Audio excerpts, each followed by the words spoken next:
So hi friends, welcome to Varnika vlogs. అందరు బాగా మీద చాలా మనం అందరికీ ముందుగా 77వ గణతంత్ర దినోత్సవ శుభాకాంక్షలు.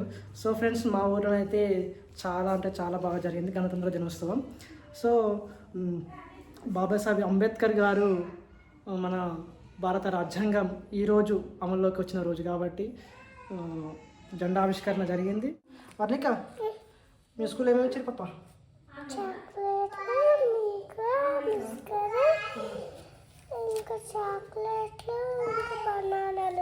అవునా, నాకెంత ఇచ్చిన మరి? బనానాలు కూడా ఇచ్చిరా? ఓ మై గాడ్, యాపిల్ ఇవ్వలేదా? అమ్మా, స్వీట్ ఇవ్వలే?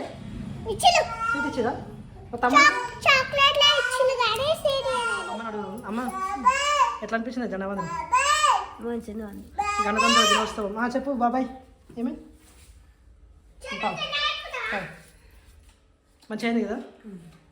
డ్యాన్సులు చేసారు పొట్టు పొట్టు మన ఫస్ట్ సారి స్టేజ్ మీద కూర్చుంటే ఎట్లా అనిపించింది? పోయినాం కదా ఇక అందరికి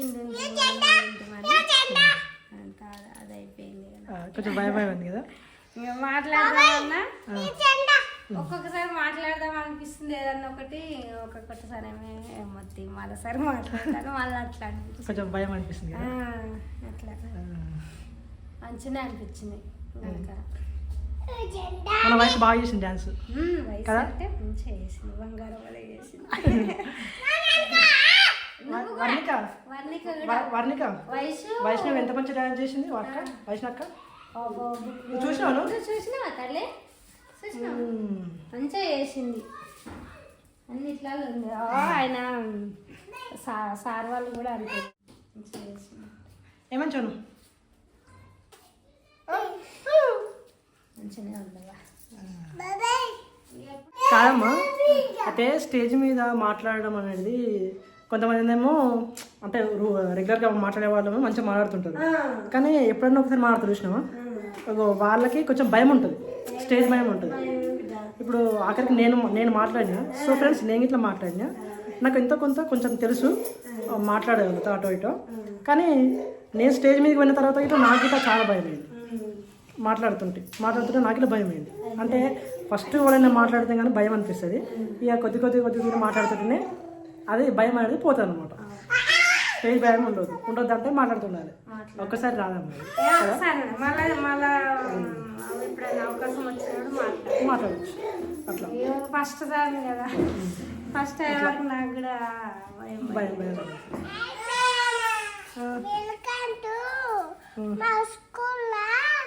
జెండా పండుగ చాక్లెట్లు కూడా ఇచ్చిళ్ళు, బనానాలు కూడా ఇచ్చిళ్ళు, అన్ని ఇచ్చిళ్ళు.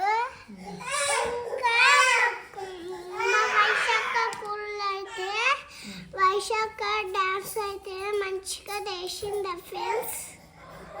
చూపదమ్మా బంగారకంగా. ఒకటే తీసుకో. తీసుకున్నావా? ఏ చోను, ఏం చేసావు చోను?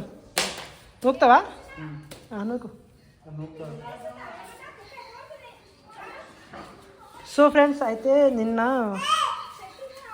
కింద మొత్తం ఏమంటారు, దీన్ని ఏమంటారు అన్న, ఫ్లోర్ వేసేది అనమాట. నిన్న మంచిగా ఉందా? ఇట్లా కళాయి పోస్తే బాగుంది కదా? ఇంతమంది దానికి ఇప్పుడు చాలా డిఫరెంట్. అమ్మా, అది మళ్ళీ ఇప్పుడు లప్ప మళ్ళీ పెడతారమ్మా. లప్ప పెడితే మళ్ళీ పడుతుంది, మళ్ళీ పడుతుంది అనమాట. 8వ తరగతి చదువుతున్నాను. ముందుగా అందరికీ గణతంత్ర దినోత్సవ శుభాకాంక్షలు. ఈరోజు మనం 77వ గణతంత్ర దినోత్సవాన్ని వేడుకలు జరుపుకుంటున్నాము. డాక్టర్ బిఆర్ అంబేద్కర్ గారు రాజ్యాంగం కోసం కమిటీని ఏర్పాటు చేశారు. 2 సంవత్సరాల 11 నెలల 18 రోజులు రాజ్యాంగం రాయడానికి పట్టింది. భారత రాజ్యాంగం 26 జనవరి 1950న అమలులోకి వచ్చింది. దీనినే మనం రిపబ్లిక్ డేగా మరియు గణతంత్ర దినోత్సవంగా జరుపుకుంటున్నాం. కులమతాలకు అతీతంగా జరుపుకుంటారు. నేటి బాలలే రేపటి పౌరులు కాబట్టి మన దేశాన్ని ఎల్లప్పుడూ మనం గౌరవించాలి. మరియు కాపాడాల్సిన బాధ్యత మనందరిది. నాకు ఈ 2 మాటలు మాట్లాడడానికి అవకాశం ఇచ్చినందుకు ధన్యవాదాలు. జై హింద్, జై Bharat. Will be proud to be respect our constitution. We should respect our constitution. I love my country very much. I am proud to be Indian. Jai Hind, Jai Bharat. नमस्कार, मेरा नाम सारा है। मैं 6ठी कक्षा में पढ़ती हूँ। आज 26 जनवरी है और हम सभी आज गणतंत्र दिवस मना रहे हैं। आज के दिन हम सभी देशवासियों के लिए बहुत ही बड़ा दिन है। हमने भारत माता से बहुत प्यार करते हैं। जय हिंद, जय भारत. మాకు నచ్చినట్టుంటే మా వీడియోని లైక్ చేయండి, లైక్ చేయండి, షేర్ షేర్ చేయండి, కామెంట్ చేయండి. కామెంట్ చేయండి. అట్లా ఫేస్ ఇష్టం అమ్మాయి లైఫ్